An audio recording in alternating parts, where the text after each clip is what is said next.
Hello dear students, कैसे हैं आप लोग। होप आप सभी लोग फिट एंड फाइन होंगे और अपनी शॉर्ट हैंड की प्रैक्टिस को भी बहुत अच्छे से मैनेज कर रहे होंगे। गाइस, अभी तक हमारा ग्रामेटिकल सेक्शन भी चल रहा है। इवन हम कई सारी चीजों पे वर्क कर रहे हैं, लेकिन हमें बिगिनर की रिक्वायरमेंट को कभी भी नहीं भूलना चाहिए। तो इस समय ग्रामेटिकल सेक्शन में एक बहुत इंपॉर्टेंट सेगमेंट होता है, वो होते हैं उपसर्ग और प्रत्यय। ठीक है, तो प्रत्यय क्या होते हैं? प्रत्यय वे शब्द होते हैं जो शब्दों के अंत में जुड़कर उनके अर्थों में विशेषता लाते हैं और शब्दों के भाव भी बदल देते हैं। जैसे कि धन एक शब्द है, ठीक है, इसी से शब्द बन गया धनागार। तो धन शब्द में जब आगार एक हमने शब्द जोड़ा तो पूरा की पूरा क्या बन गया? धनागार। इसी तरह से शब्द आता है कारागार।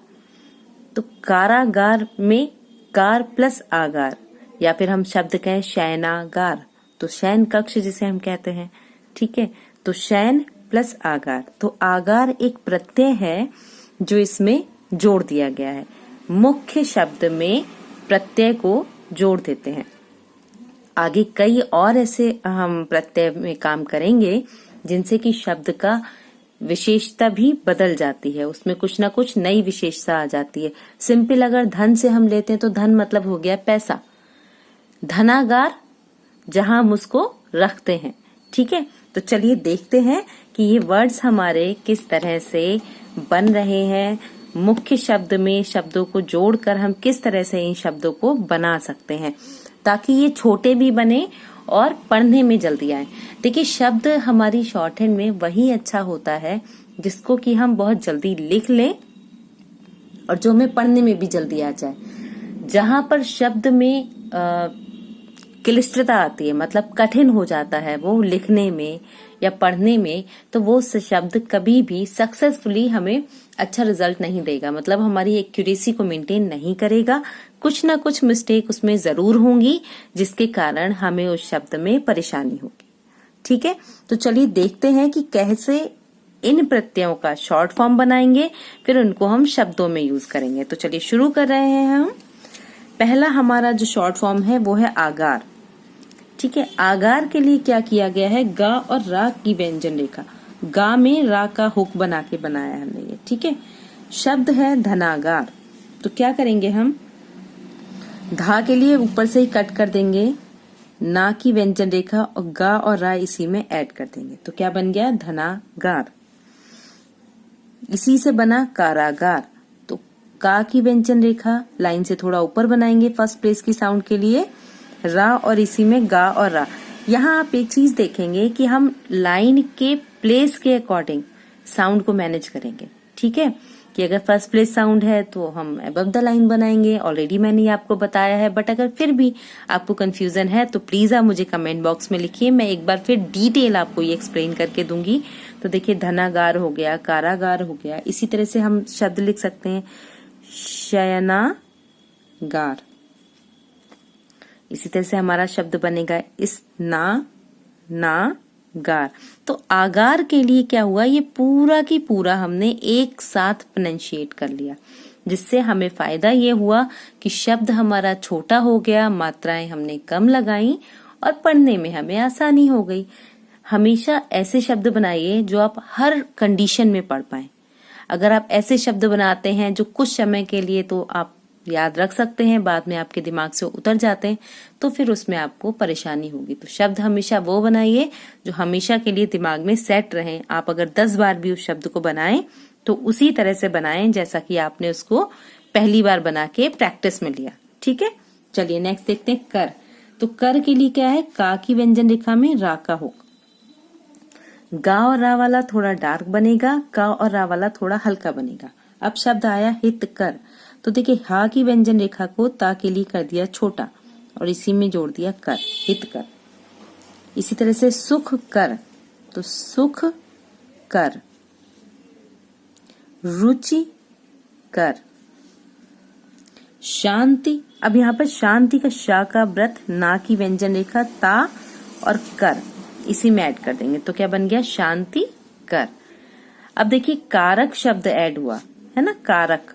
तो कारक शब्द के लिए हम क्या करेंगे, देखिए कर के लिए का और रा बनाया था, कारक के लिए छोटा फॉर्मेट बनाएंगे। अब जैसे लिखना है हानिकारक, तो हानिकारक, इसको बड़ा नहीं बनाएंगे, छोटा ही बनाएंगे ताकि हम इसे आसानी से कारक शब्द के लिए पढ़ पाएं। इसी तरह से शब्द है आपका गुण कारक, फल कारक। इसमें फल के लिए आप ऊपर से भी ले सकते हैं और बीच से भी कट कर सकते हैं। ऊपर से लेना ज्यादा हितकर रहता है, क्यों? क्योंकि आप यहाँ पर उसको हाथ उठाना नहीं पड़ेगा आपको। इसी तरह से हित, तो हा के लिए हा को छोटा कर दिया, ता के लिए कारक, छोटा ही सिंबल बनेगा पूरा। इसके बाद शब्द आता है हमारा कारी। तो क्या करेंगे, का में ये लास्ट में द्विध्वनिक मात्रा ई की लगाएंगे। तो जैसे लिखना है हानिकारी, नॉर्मल व्यंजन रेखा बनाएंगे, छोटा नहीं करेंगे, ठीक है। गुणकारी,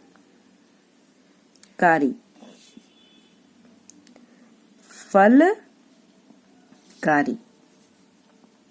हितकारी। आप इनको जब समझ लेंगे ना, इन वर्ड्स को आप समझ लेंगे, तो आप किसी भी शब्द में उसको आसानी से यूज कर पाएंगे।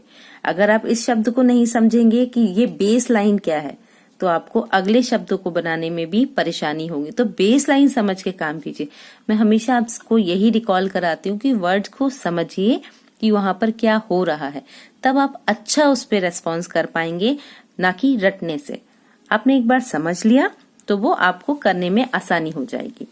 इसी तरह से देखिए शब्द आ रहा है आपका अर्थी, ठीक है, जैसे लाभार्थी, है ना। तो क्या करेंगे, यहाँ पर हमने था में ई का द्विध्वनिक साउंड लगाई है। तो देखिए था की व्यंजन रेखा बनाएंगे हम और ई की साउंड, अब इसको व्यंजनों में ऐड कर देंगे। तो देखिए ला भार, भा में रा का आ गया, थी, लाभार्थी, इसको कट दे देंगे। वैसे तो अगर आगे पीछे के सेंटेंसेस हमारे प्रॉपर हो रहे हैं तो हम इसको पढ़ सकते हैं, समझ सकते हैं कि हमने ये किस शब्द के लिए यूज किया है, ठीक है।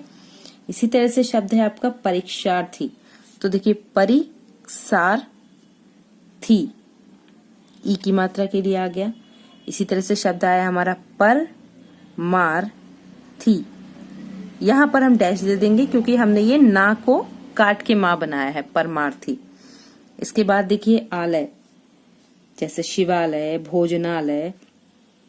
तो ला में या का शॉर्ट फॉर्म है ये। अब हमें लिखना है शिवालय, ठीक है। तो किस तरह से करेंगे, देखिए शिवालय हमने लिखा सा का व्रत, बाकी व्यंजन लिखा ला और या, शिवालय। इसी तरह से हा की व्यंजन रेखा मा, ला और या। ये शब्द के फ्लो के हिसाब से नीचे को या ऊपर को बनाए जाएंगे, जैसा आपका शब्द का फ्लो आपको अलाउ करेगा। देखिए डाउनवर्ड आने वाले हैं तो अपवर्ड बनेगा, अपवर्ड आने वाला है तो डाउनवर्ड बनेगा। क्यों? क्योंकि वो लाइन का हमारा इशू हो जाता है कि हम लाइन, नेक्स्ट लाइन को इंगेज ना करें, ठीक है। इसी तरह से देखिए शब्द है आपका औषधालय। तो सधालय, औषधालय। इसी तरह से शब्द है हमारा संग्रहालय। तो संग सा को रा के हुक की तरफ घुमाएंगे, ठीक है। संग्रहालय, एक छोटा बनेगा एक बड़ा बनेगा, एक सन के लिए बनेगा और रा के हुक की तरफ उसको घुमा दिया तो मतलब उसमें रा भी जुड़ गया, ठीक है। इसी तरह से शब्द बना हमारा धर्मशील। तो किस तरह से लिखेंगे हम धर्मशील, शील के लिए शा और ला। अब देखिए लिखना है धर्मशील, धा में रा का हुक है, माँ की व्यंजन रेखा, फिर शा और ला। इसी तरह से शब्द बना गुणशील, न्याय, तो न्यायशील,